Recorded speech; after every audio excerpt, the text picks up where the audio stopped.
जहाँ तक अफगानिस्तान की सूरत हाल का सवाल है, ये प्रश्न आपको मरकज़ी हुकूमत से करना चाहिए। मेरे पास कोई ऐसी जानकारी नहीं है जिसके बुनियाद पर मैं ये कह सकूं कि हाँ जी, अफ़गानिस्तान के जो हालात हैं उनका असर जम्मू कश्मीर पे पड़ेगा या नहीं पड़ेगा। तो मैं इस पर कोई टिप्पणी नहीं करना चाहता हूँ। अफ़गानिस्तान में जो हुआ वो हमारे सामने है। इसका असर जम्मू कश्मीर पे पड़ेगा या नहीं पड़ेगा, इस सवाल का जवाब मरकज़ी हुकूमत के पास है, मेरे पास नहीं है। अल-कायदा की तरफ से थ्रेट आई है, हिज़्बुल मुजाहिदीन चीफ सैयद सलाउद्दीन ने कहा है। मैंने ऐसी कोई बात सुनी नहीं है और मैंने आपसे कहा ना, ये सवाल आप मरकज़ की हुकूमत से करिए ना। मेरे पास कोई ऐसी जानकारी नहीं है जिसके बुनियाद पे मैं आपके सवाल का जवाब दे सकूं।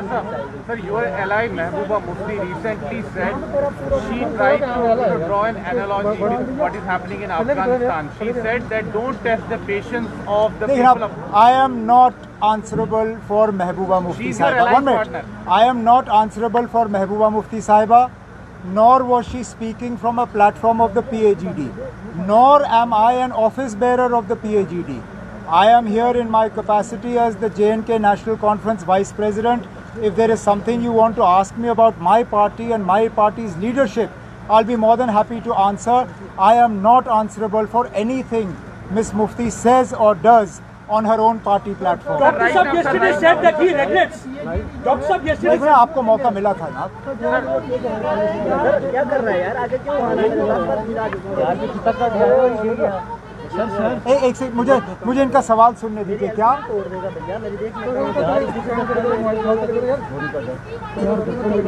मुझे आपका सवाल सुनाई नहीं दे रहा है।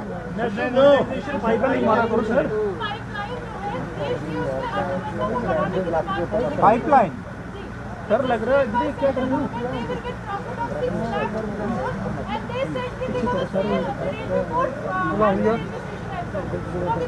Privatization and monetization of the assets of the. I think it's important that you draw a distinction between privatization and monetization. Monetization is giving an asset on a lease, but not transferring the ownership of that asset. Correct. I see no reason why I should be opposed to a scheme that is looking to monetize an asset that is otherwise not being able to give me a suitable return. If these same assets were being privatized, I would then have questions to ask the government. But as far as monetizing an asset is concerned, if the ownership of that asset is not being transferred and the government is able to earn from an asset that is otherwise dead, why should I oppose it? I support any scheme that will allow the government to raise revenue without putting the burden on the everyday people. My opposition is to the heavily taxed fuel, the way you are taxing petrol, the way you are taxing diesel, the way every day gas cylinder prices are going up. I am opposed to that. I would not oppose a scheme that allows you to monetize an asset without transferring ownership of that asset. Yes, I hope that the process that is followed is a transparent one, that it is not only friends of the BJP that benefit from this scheme. There should be an open, transparent bidding process. Let those the people who succeed in that bid come forward. Let those assets be monetized and let the benefit of that come to the people of India. Sajjad loan साहब ये कह रहे हैं कि PAGD एक confusing state of mode में है, क्योंकि उनका समझ नहीं आ रहा। पहले वो 370 फिर बोलते हैं कि लेकिन आप, मैं माफ़ी चाहता हूँ, लेकिन सज्जाद लोन साहब को PAGD पे सवाल उठाने का कोई हक नहीं है, क्योंकि सज्जाद लोन साहब ने जिस तरह PAGD को छोड़ा और जिस तरह बहाना बना के उसको छोड़ा, इस बात के बावजूद कि उस इलेक्शन में उसकी पार्टी के लोगों ने भी PAGD के खिलाफ इलेक्शन में वो मैदान में उतरे, मुझे नहीं लगता है कि सज्जाद लोन साहब को कोई भी हक है PAGD से किसी तरह का सवाल करने का। दूसरा सवाल, जम्मू में PAGD का जो है, आपकी पार्टी में भी कुछ अनसिक्योरिटी है, कुछ अनईजीनेस है। जम्मू का जो लेकिन हम अभी लगभग 4 घंटे की मीटिंग कर चुके हैं जम्मू के साथियों के साथ। सारे सीनियर साथी हैं, पूरे जम्मू प्रोविंस के हमारे कोई भी इलाका ऐसा नहीं है जिसकी आवाज़ आज सुनी नहीं गई, और किसी भी एक साथी ने PAGD को लेके किसी भी तरह का कोई खदशात जो है जाहिर किया। यहाँ तक कि PAGD पे मेरे किसी साथी ने कोई बात भी नहीं छेड़ी। उमर साहब राइट कश्मीर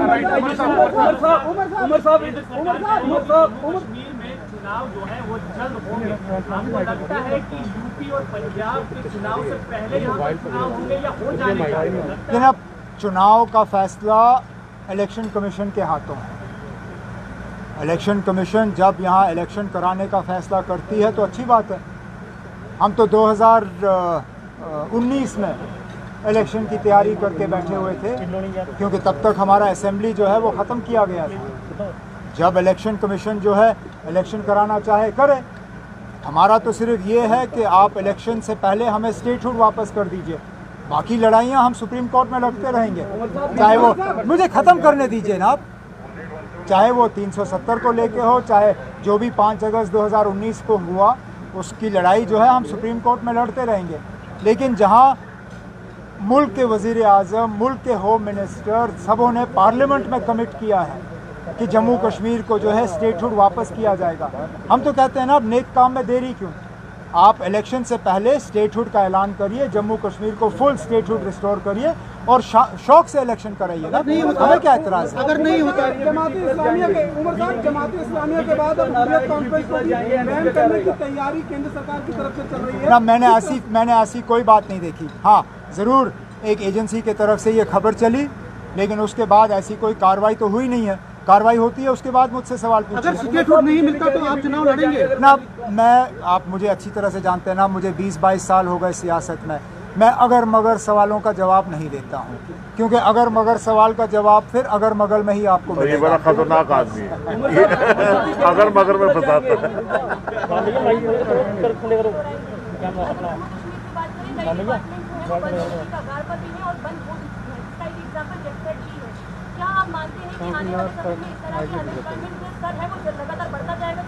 शुक्र है आपने ये सवाल किया। तो फिर मुझे बताइए ना, 5 अगस्त 2019 का मकसद क्या था? जम्मू कश्मीर के लोगों को कहा गया था कि 370 ही एक रुकावट है और 370 के हटने के बाद यहाँ बेरोज़गारी का खात्मा होगा। लेकिन आपने खुद सवाल में कहा कि यहाँ बेरोज़गारी जो है रोज़ बरोज़ बढ़ती जा रही है। तो फिर कहाँ गए वो रोज़गार के रास्ते? कहाँ गई वो एम्प्लॉयमेंट? कहाँ गया वो इन्वेस्टमेंट? यहाँ तक कोई बेचारे जो कमा रहे थे उनकी कमाई भी आपने छीन ली। यहाँ जम्मू शहर में अच्छी खासी कमाई जो है दरबार मूव के ज़रिए की जाती थी। ये तो हमें तस्लीम करना होगा कि फाइनेंशियली कश्मीर के ट्रेडर्स को दरबार मूव का इतना फ़ायदा नहीं होता था जितना जम्मू के ट्रेडर्स को दरबार मूव का फ़ायदा होता था। दरबार मूव को कर्टेल करने के बाद सबसे ज़्यादा नुकसान जम्मू के ट्रेडरों को हुआ, और वो सीधा 5 अगस्त 2019 का नतीजा था। तो मैं फिर मजबूर होता हूँ ये सवाल करने पे कि बताइए जनाब, 5 अगस्त 2019 का फ़ायदा पहुँचा किसको?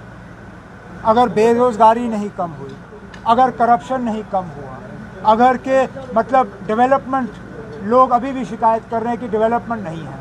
आपने DDC के इलेक्शन कराए, कोई भी DDC का चेयरमैन आज मुतमईन नहीं है कि इलाके में काम हो रहे हैं। तो बताइए ना, 5 अगस्त के बाद आपने हासिल क्या किया? तालिबान के साथ एंगेजमेंट होनी चाहिए गवर्नमेंट ऑफ इंडिया की। आपको लगता है कि क्योंकि बहुत कह रहे हैं कि वो बदल गई है, क्या आपको लगता है एंगेजमेंट शुरू करनी चाहिए, उनके साथ मौका देना चाहिए? आप कहते हो एंगेजमेंट शुरू होनी चाहिए या नहीं? एंगेजमेंट तो कर रहे हैं। ये तो आज की खबर है कि कतर में आप एक दूसरे से बात कर रहे हैं। अगर आप बात कर रहे हैं तो फिर आप मुझसे क्यों पूछ रहे हैं कि होना चाहिए? आप तो कर रहे हैं। आप कैसे देखते हैं उसे? मौका देना चाहिए उनको।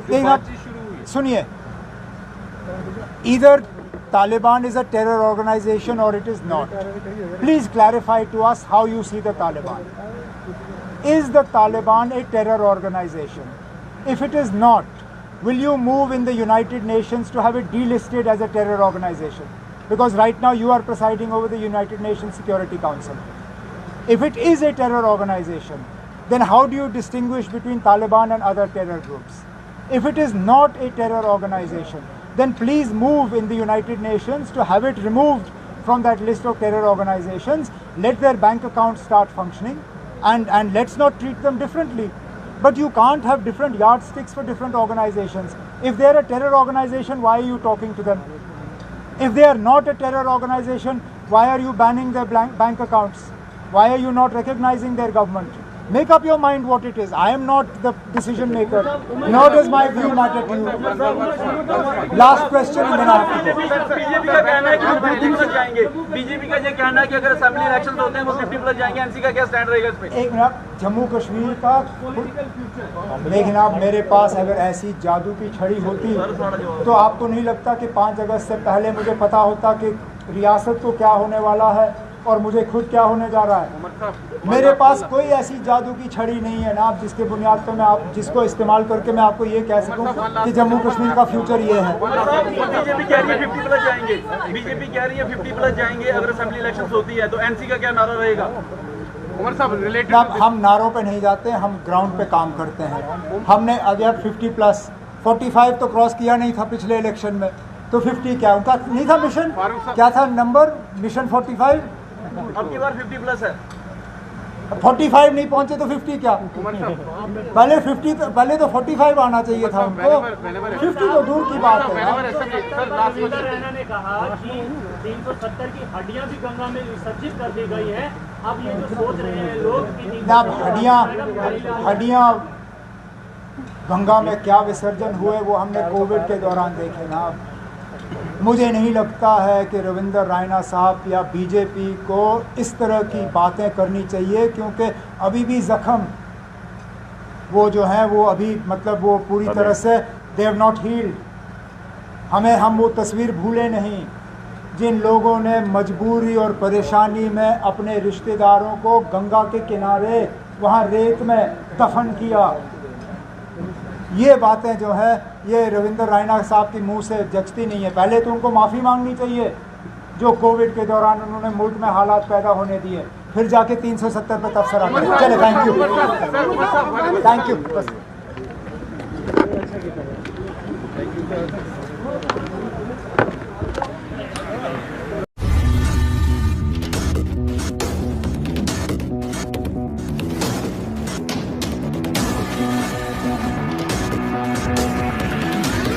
INS. Extremely fearless journalism.